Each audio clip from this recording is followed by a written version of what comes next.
رب المشرقين ورب المغربين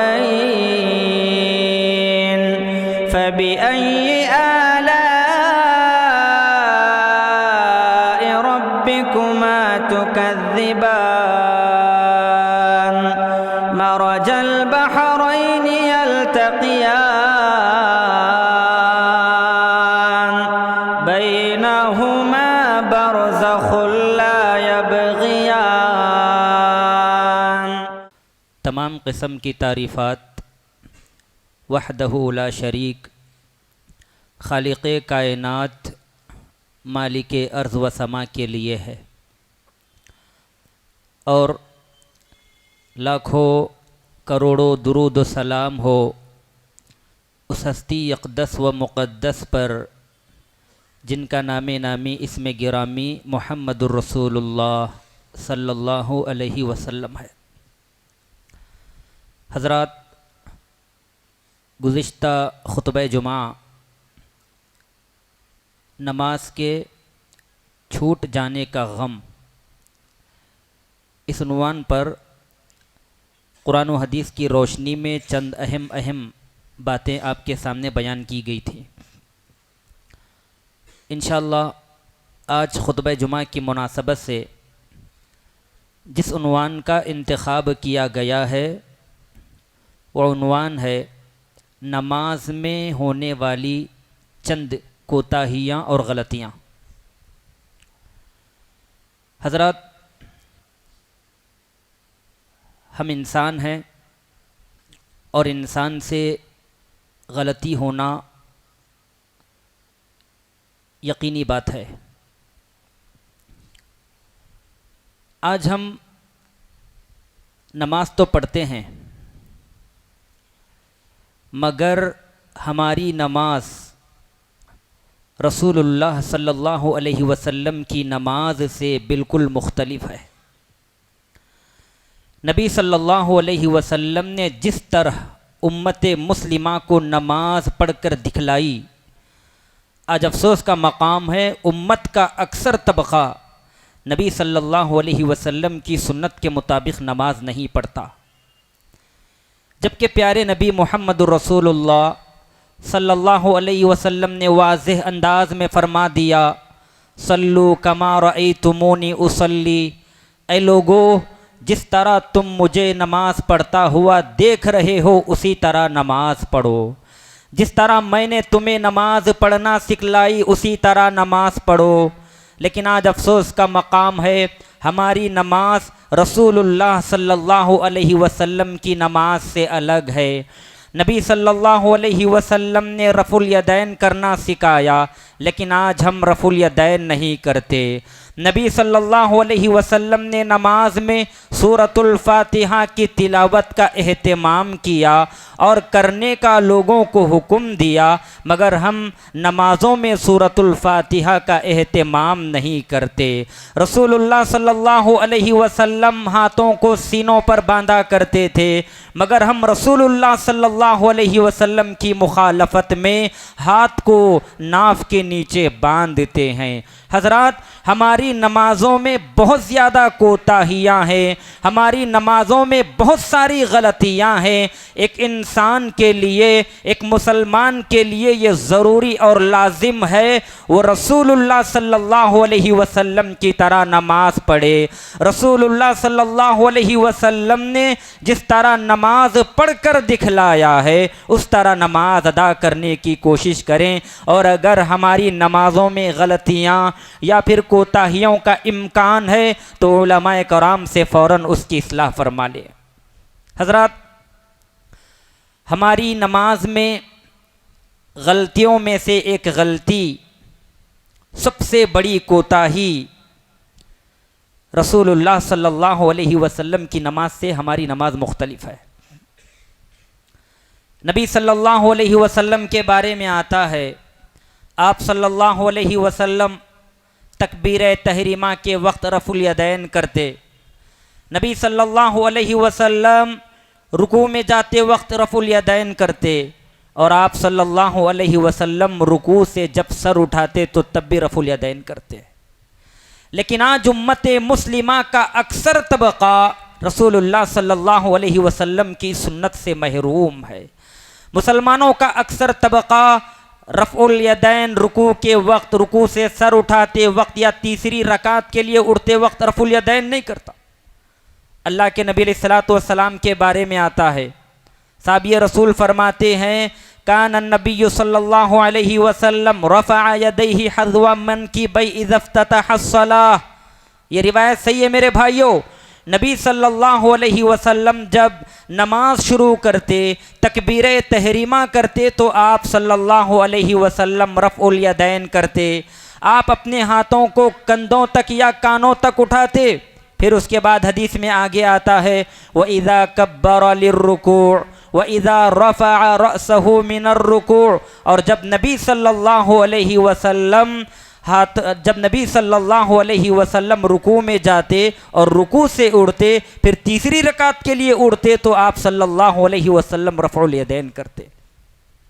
لیکن آج افسوس کا مقام ہے، چند وہ احادیث جو ضعیف پر مبنی ہیں ان کو بیان کر کے لوگوں کے سامنے یہ پیغام دیا جاتا ہے رفع الیدین نہیں کرنا جائز ہے، اور رفع الیدین نہ کرنا یہ رسول اللہ صلی اللہ علیہ وسلم کی آخری سنت تھی۔ میرے بھائیوں، رسول اللہ صلی اللہ علیہ وسلم کی وفات کے بعد عبداللہ بن عمر رضی اللہ تعالیٰ عنہ فرماتے ہیں میرے بابا جان یعنی عمر بن خطاب رضی اللہ تعالیٰ عنہ رفع الیدین کرتے رکوع میں جاتے وقت، رفع الیدین کرتے رکوع سے اڑتے وقت، اور جب تیسری رکعت کے لیے اڑتے تو رفع الیدین کرتے۔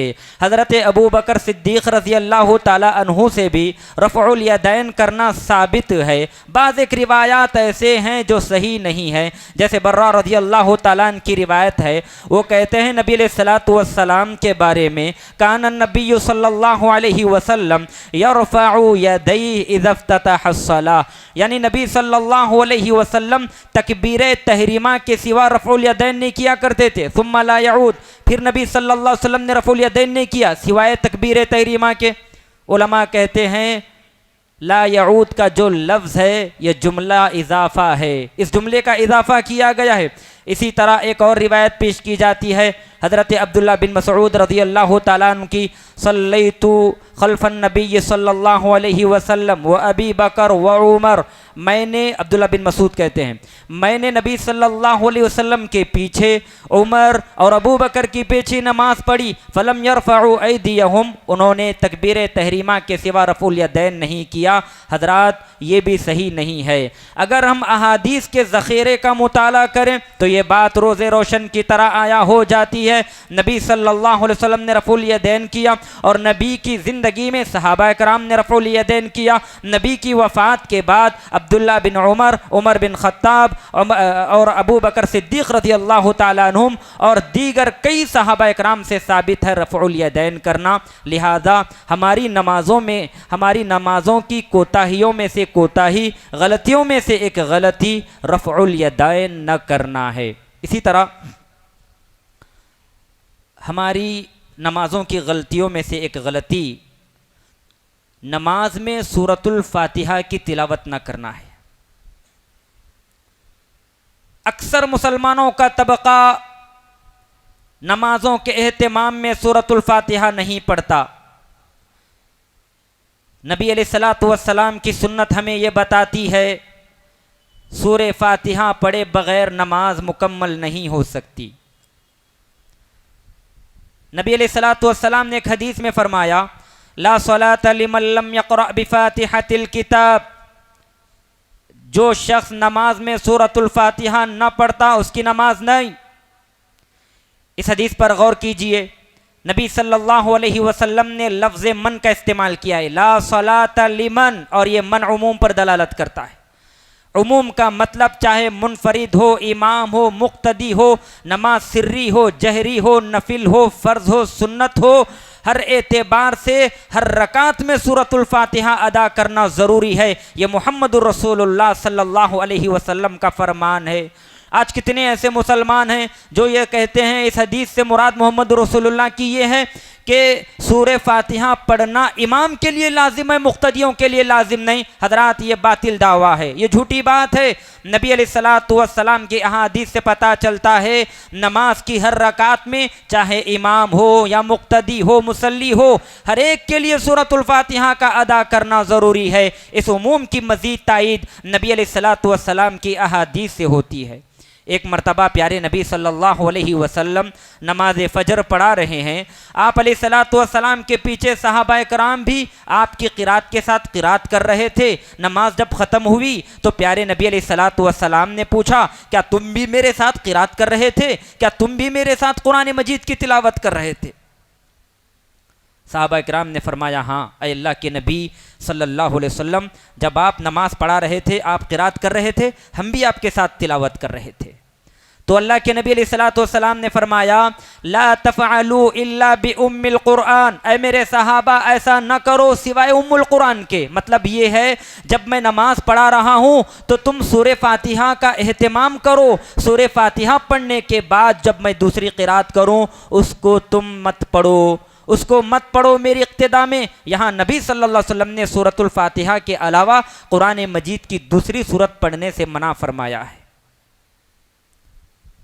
اس حدیث کا کیا جواب دیں گے جس میں نبی علیہ السلام نے واضح انداز میں فرمایا، لا تفعلوا الا بام القرآن، اے میرے صحابہ ایسا نہ پڑھو الا بام القرآن، سوائے ام القرآن کے۔ ام القرآن کا مطلب سورۃ الفاتحہ، ام القرآن کا مطلب سورۃ الفاتحہ۔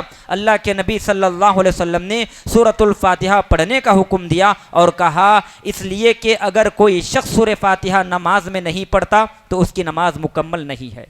ایک حدیث میں ابو ہریرہ رضی اللہ تعالیٰ عنہ سے روایت ہے، اللہ کے نبی علیہ السلام نے فرمایا، جو شخص نماز میں سورہ فاتحہ نہیں پڑھتا فَهِيَ خِدَاجٌ ثَلَاثًا غَيْرَ تَمَامٍ، 3 مرتبہ آپ علیہ السلام نے فرمایا اس کی نماز ناقص ہے، اس کی نماز ناقص ہے، اس کی نماز ناقص ہے۔ کچھ لوگ ابو ہریرہ رضی اللہ تعالیٰ عنہ کے پاس آئے اور آ کر کہنے لگے، اِنَّا نَكُونُ وَرَاءَ الْإِمَامِ، ہم امام کے پیچھے نماز پڑھ رہے ہیں تو کس انداز میں ہم سورۃ الفاتحہ کی تلاوت کا اہتمام کریں؟ ابو ہریرہ رضی اللہ تعالیٰ نے فرمایا، اپنے جی میں پڑھو، اپنے دل میں پڑھو، یعنی آواز سے مت پڑھو، زبان کی حرکت کے ذریعے سے سورۃ الفاتحہ کی تلاوت کرو۔ ان تمام احادیث سے پتہ چلتا ہے نبی صلی اللہ علیہ وسلم نے خود نماز میں سورۃ الفاتحہ پڑھا ہے اور صحابہ کرام کو بھی سورۃ الفاتحہ پڑھنے کا حکم دیا ہے۔ نماز کی کوتاہیوں میں سے ایک کوتاہی نماز میں خشوع اور خضوع کا نہ پایا جانا ہے۔ خشوع اور خضوع کا مطلب انسان کا دل و دماغ اللہ کی طرف ہو، اللہ کی رضا کے لیے اپنی تمام تر توجہ انسان اللہ رب العالمین کی جانب مبذول کرے اور اپنے حرکات و سکنات کا اہتمام نہ کرے۔ بعض احباب ہیں داڑھیوں سے کھیلتے ہیں، اپنے سر کے بالوں کو سنوارتے ہیں نماز کے دوران، بعض احباب اپنے کپڑوں کو درست کر لیتے ہیں، یہ خشوع خضوع کے منافی ہے، یہ عدم خشوع خضوع کی علامت ہے۔ قرآن مجید میں اللہ رب العالمین نے نماز میں خشوع اور خضوع کو برتنے کا حکم دیا ہے۔ اللہ تعالیٰ نے فرمایا، قد افلح المؤمنون الذین هم فی صلاتهم خاشعون والذین هم عن اللغو معرضون، کامیاب ہو گئے وہ مومن جو اپنی نمازوں میں خشوع اور خضوع برتتے ہیں۔ قرآن مجید میں اللہ رب العالمین نے نمازوں میں عبادتوں میں خشوع خضوع برتنے والوں کو مومنانہ وصف قرار دیا ہے۔ اللہ تعالیٰ نے فرمایا، تتجافى جنوبهم عن المضاجع يدعون ربهم خوفا وطمعا ومما رزقناهم ينفقون، مومنوں کا وصف یہ ہے، مومنوں کی شان یہ ہے، ان کے پہلو بستروں سے الگ ہوتے ہیں۔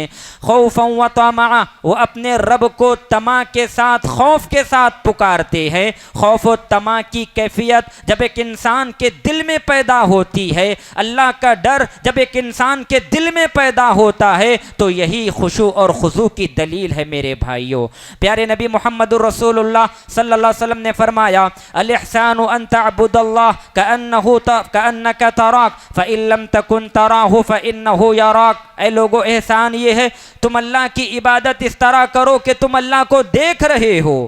اگر یہ شعور تمہارے دل میں پیدا نہ ہو، یہ گمان پیدا نہ ہو، فَإِن لَمْ تَكُنْ تَرَاهُ فَإِنَّهُ يَرَاكَ، تو تم یہ سمجھو اللہ تعالیٰ تم کو دیکھ رہا ہے۔ جب ایک بندہ نماز میں کھڑے ہو کر یہ سمجھتا ہے، یہ تصور کرتا ہے میں اللہ کو دیکھ رہا ہوں، تو یقیناً وہ اللہ کے سامنے خوف و طمع کے ساتھ کھڑا ہوگا، اللہ کے سامنے ڈر اور خوف کے ساتھ کھڑا ہوگا۔ اگر یہ تصور دل میں پیدا نہیں ہو رہا ہے تو کم از کم انسان کو یہ سمجھ لینا چاہیے اللہ تعالیٰ مجھے دیکھ رہا ہے۔ جب یہ کیفیت ایک انسان کے دل میں پیدا ہوگی تو یقیناً انسان اللہ ہی کی رضا کے لیے نماز پڑھے گا اور پورے خشوع و خضوع کے ساتھ نماز کا اہتمام کرے گا۔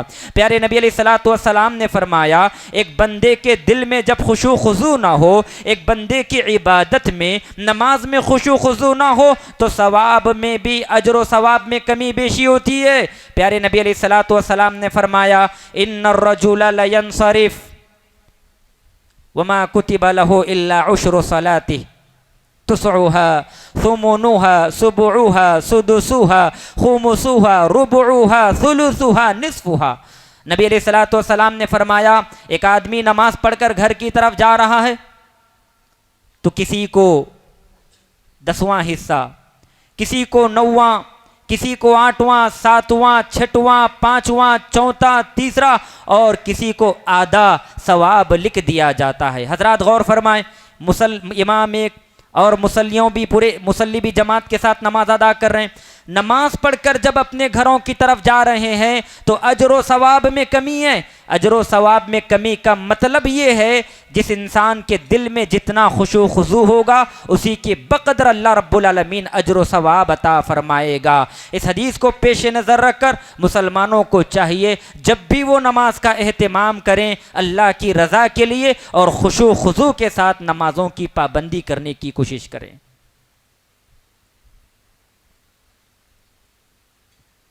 صحابہ اکرام کے تعلق سے آتا ہے وہ اپنی نمازوں میں بہت زیادہ خشوع اور خضوع برتا کرتے تھے۔ آج افسوس کا مقام ہے ہماری نمازوں میں خشوع و خضوع نہیں پایا جاتا۔ ہمارے جسم مسجد میں ہے مگر ہمارے دل و دماغ بازاروں میں گروی ہیں۔ ہم مسجد میں حرکات و سکنات کر کے نماز ادا کر رہے ہیں مگر دل و دماغ مال و دولت کی جگہ پر لگا ہوا ہے۔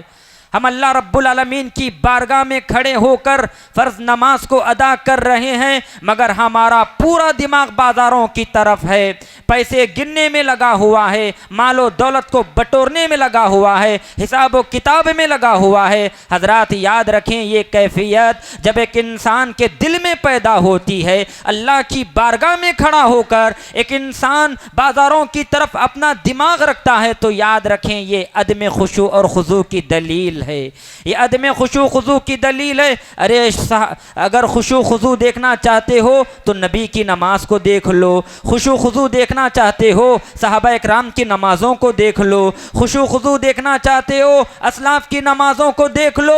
پیارے نبی محمد الرسول اللہ صلی اللہ علیہ وسلم کی نمازوں کی حالت یہ تھی، آپ کی عبادت کا عالم یہ تھا، آپ رات میں اٹھتے نمازوں کا اہتمام کرتے، لمبا قیام کرتے، لمبے رکوع اور سجود کرتے، یہاں تک کہ آپ کے پیروں میں ورم آ جاتا۔ حضرت عائشہ نے دیکھا آپ صلی اللہ علیہ وسلم کبھی دن میں 100 مرتبہ کبھی 70 مرتبہ اللہ سے دعا کر رہے ہیں۔ حضرت عائشہ نے اللہ کے نبی سے پوچھا اے اللہ کے نبی ذرا بتاؤ آپ معصوم عن الخطا ہیں، آپ کے اگلے اور پچھلے گناہ معاف کر دیے گئے ہیں، پھر بھی آپ اتنی عبادت کیوں کرتے ہیں؟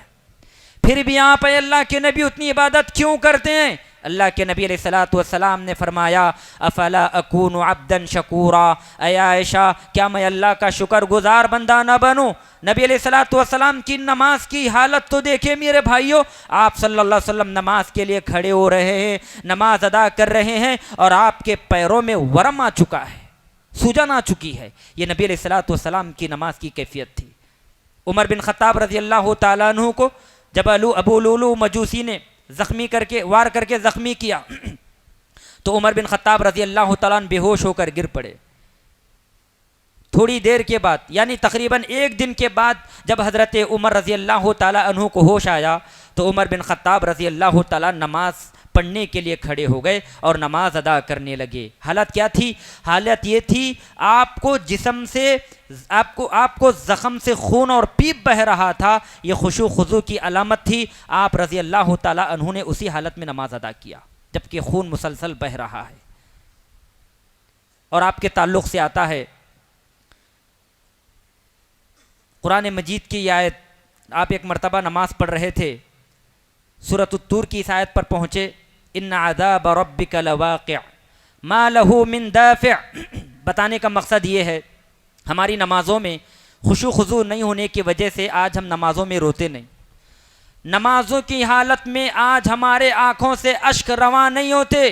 صحابہ کرام کی حالت یہ تھی، نماز کے لیے کھڑے ہوتے، عذاب کی آیتیں آ جاتی، ان کے دل دہل جاتے، ان کے آنکھوں سے بے ساختہ آنسو نکل جاتے۔ یہ صحابہ کرام کی نماز کی حالت ہے۔ عمر بن خطاب کے تعلق سے آتا ہے، نماز پڑھ رہے ہیں اور سورۃ الطور کی آیت پر پہنچے، ان عذاب ربک لواقع ما له من دافع، یقیناً تیرے رب کا عذاب واقع ہونے والا ہے جس کو کوئی ٹالنے والا نہیں۔ جب یہ آیت کریمہ پر پہنچے تو عمر بن خطاب رضی اللہ تعالیٰ عنہ زار و قطار رونے لگے، یہاں تک کہ روتے روتے آپ کی آنکھوں میں ورم آ گیا، آپ کی آنکھیں سوج گئی۔ اور عموماً عمر بن خطاب رضی اللہ تعالیٰ عنہ کے بارے میں آتا ہے، اکثر وہ نماز میں ان آیتوں کی تلاوت کرتے جس میں اللہ رب العالمین کی عظمت و جلالت کا بیان ہو اور جس میں قیامت کی ہولناکیوں کا ذکر ہوتا۔ عمر بن خطاب رضی اللہ تعالیٰ عنہ انہی آیتوں کا انتخاب کرتے نماز پڑھانے کے لیے۔ آپ ہی کے بارے میں آتا ہے، ایک مرتبہ نماز پڑھا رہے ہیں اور قرآن مجید کی آیت پر پہنچے، وَتَوَلَّى عَنْهُمْ وَقَالَ يَا أَسَفَا عَلَى يُوسُفَ وَابْيَضَّتْ عَيْنَاهُ مِنَ الْحُزْنِ فَهُوَ كَظِيمٌ۔ اس قدر روئے کہ قرات کو جاری رکھنا آپ پر دشوار ہو گیا، یہاں تک کہ مجبوراً آپ کو رکوع میں جانا پڑا۔ یہ ہمارے اسلاف کی نمازیں، یہ ہمارے صحابہ کی نمازیں، ہماری نمازوں کا اور ان کی نمازوں کا تھوڑا سا موازنہ کر کے دیکھیں، اللہ کی قسم ہماری نمازیں ان کی نمازوں کا مقابلہ نہیں کر سکتی۔ ہماری نمازیں آدھی ادھوری، ہماری نمازوں میں رسول اللہ کی سنت کی خلاف ورزی، ہماری نمازوں میں خشوع خضوع کی علامت نہیں، ہماری نمازوں میں غلطیاں ہی غلطیاں، جبکہ ان کی نمازیں رسول اللہ صلی اللہ علیہ وسلم کی سنت کے مطابق اور ان کی نمازیں خشوع خضوع سے پر نمازیں تھیں۔ ابن رہب رحمہ اللہ فرماتے ہیں، رأیت الثوری فی الحرم بعد المغرب فصلى سجد سجدة فلم يرفع حتى نودي بالعشاء۔ اسلاف کی نمازوں کا حال یہ تھا۔ ابن رہب رحمہ اللہ فرماتے ہیں، میں مسجد حرام میں سفیان ثوری رحمہ اللہ کو دیکھا، مغرب کے بعد وہ نماز پڑھ رہے ہیں، سجدے میں گئے اور سجدے سے سر اس وقت تک نہیں اٹھایا جب تک کہ عشاء کی اذان نہیں ہوئی۔ اور پھر کہتے ہیں ہماری نمازیں ناقص، ہم نمازوں میں کم اللہ کا ذکر کرتے ہیں اور ہماری نمازیں ایسی ہیں جس طرح کوا ٹھونگے مارتا ہے اس طرح نماز ادا کر کے چلے جاتے ہیں۔ پھر آگے فرماتے ہیں، وَوَاللَّهِ لو كان محمد رسول اللہ صلی اللہ علیہ وسلم حیا بین اظہرنا، اگر نبی صلی اللہ علیہ وسلم اللہ کی قسم ہمارے درمیان موجود ہوتے، ہم کو نماز پڑھتا ہوا دیکھتے تو کہتے ارجعوا، جاؤ لوٹ جاؤ نماز پڑھو، اس لیے کہ تم نے نماز نہیں پڑھی۔ یہ ہماری نمازوں کی حالت ہے اور یہ بات درست ہے۔ آج اکثر مسلمان نماز کا اہتمام تو نہیں کرتے، مسلمانوں کا اکثر طبقہ نمازوں کا اہتمام نہیں کرتا، اور جو نماز پڑھ رہا ہے وہ رسول اللہ صلی اللہ علیہ وسلم کی سنت کے مطابق نماز ادا نہیں کرتا، اور جو پڑھ رہے ہیں ان کے اندر بھی کمیاں ہیں، بیشیاں ہیں، وہ نماز پڑھتے ہیں فوراً مسجد کے باہر چلے جاتے ہیں، نماز کا اہتمام کرتے ہیں تو جس طرح کوے ٹھونگے مارتا ہے اس طرح ہماری نمازیں ہوتی ہیں۔ یاد رکھیں اگر اس طرح سے نماز ادا کریں تو ہو سکتا ہے یہ ہماری نماز اللہ کے ہاں قابل قبول نہیں ہو۔ حضرت حذیفہ رضی اللہ تعالیٰ عنہ کے بارے میں آتا ہے، انہوں نے ایک شخص کو دیکھا جو نماز پڑھ رہا تھا لیکن رکوع سجود صحیح طور پر ادا نہیں کر رہا تھا. جب وہ نماز پڑھ کے فارغ ہوا حذیفہ رضی اللہ تعالیٰ عنہ نے کہا جاؤ پھر سے نماز پڑھو اس لیے کہ تم نے نماز نہیں پڑھی. اللہ کی قسم اگر تم نماز اسی حالت میں پڑھتے ہوئے مر جائیں تو تم محمد الرسول اللہ صلی اللہ علیہ وسلم کے دین کے بغیر ہی مر جاتے. محمد الرسول اللہ کے دین کے بغیر مر جاتے. صحابہ اکرام نے نمازوں کو خشوع خضوع کے ساتھ ادا کرنے کا اس قدر اہتمام تھا. عبداللہ بن زبیر رضی اللہ تعالیٰ عنہ کے تعلق سے آتا ہے اذا قام الى الصلاة كأنه عود.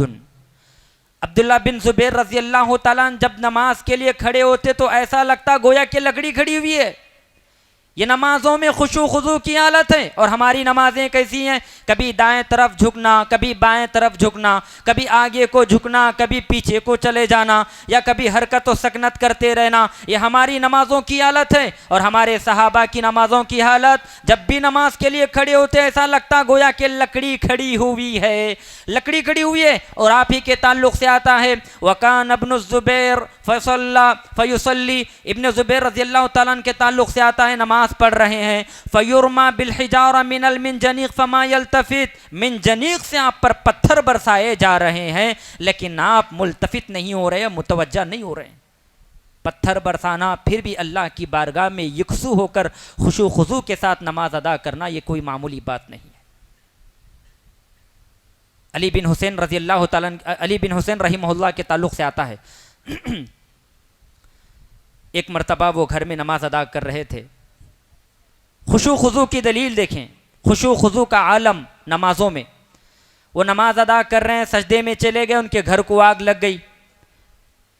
لوگوں نے چیخا اور چلایا یا ابن رسول اللہ، اے رسول اللہ صلی اللہ علیہ وسلم کے خاندان کے چشمے چراغ، تمہیں کیا ہوا ہے؟ تمہارے گھر میں آگ لگی ہے، نکل آؤ باہر. فما رفع رأسہ، سجدے سے سر انہوں نے نہیں اٹھایا، اپنی نماز کو جاری رکھا یہاں تک کہ لوگ خود آگے بڑھے اور آگ کو بجھا دیا. پھر اس کے بعد پوچھا گیا ان سے کیا بات ہے؟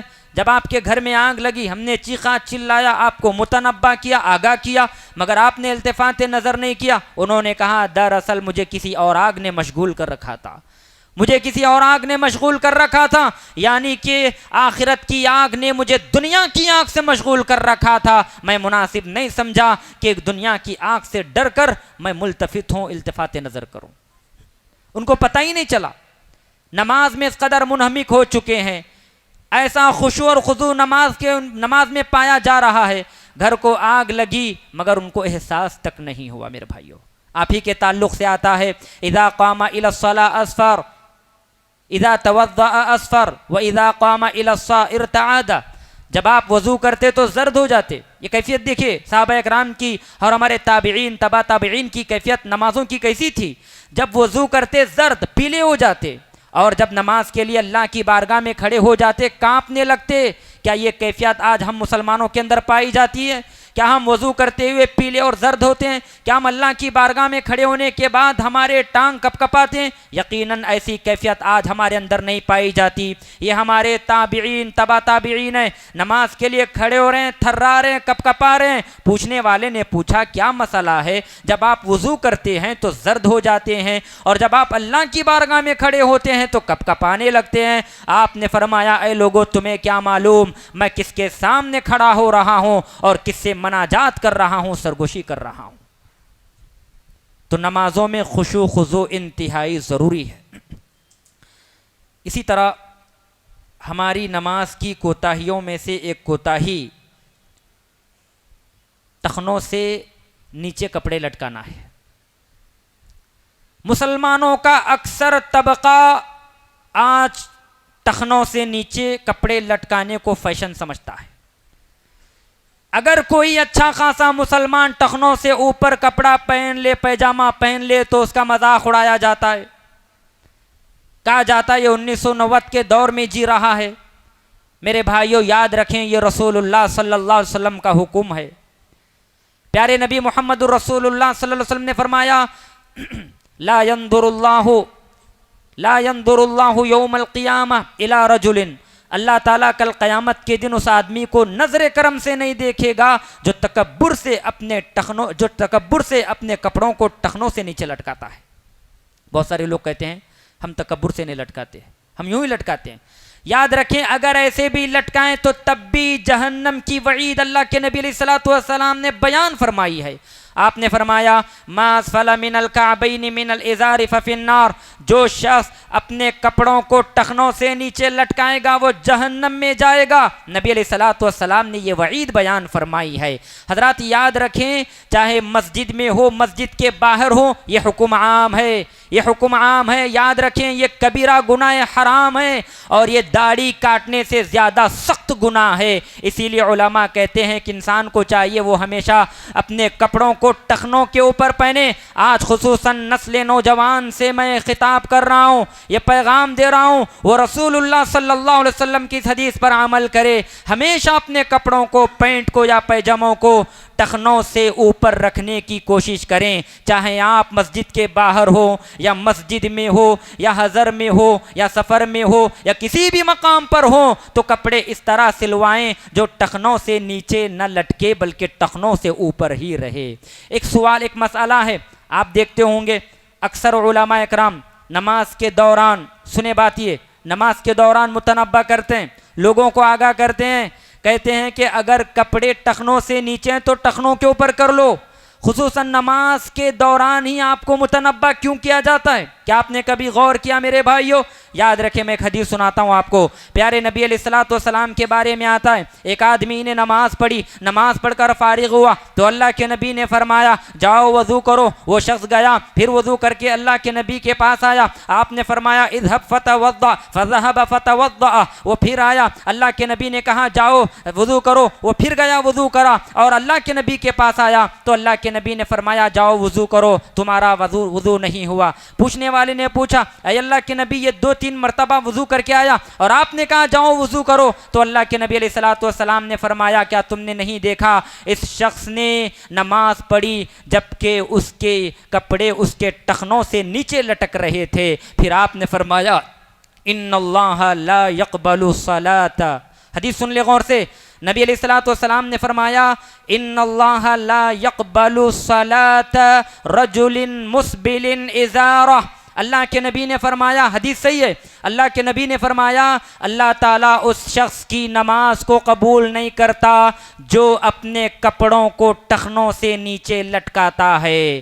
حدیث بالکل واضح ہے، حدیث بالکل صحیح ہے، مگر آج امت مسلمہ خصوصاً نوجوان نسل کی جرت اور جسارت یہ ہے بارہا احادیث کو سماعت کر کے، نبی علیہ الصلوۃ والسلام کی سنت کو سن کر کے بھی ان کے اندر اتنی ہمت اور جسارت ہے وہ پھر بھی اپنے کپڑوں کو اپنے ٹخنوں سے نیچے لٹکائے رکھتے ہیں. حضرات 3 بڑی بڑی وعیدیں آئی ہیں. ایک تو مسبل ازار یعنی کپڑوں کو ٹخنوں سے نیچے لٹکانے والا جہنم میں جائے گا، پہلی وعید. دوسری وعید اللہ کے نبی نے یہ بیان فرمائی کل قیامت کا دن ہوگا تو اللہ رب العالمین ایسے بندے کو نظر کرم یعنی رحمت کی نظر سے نہیں دیکھیں گے.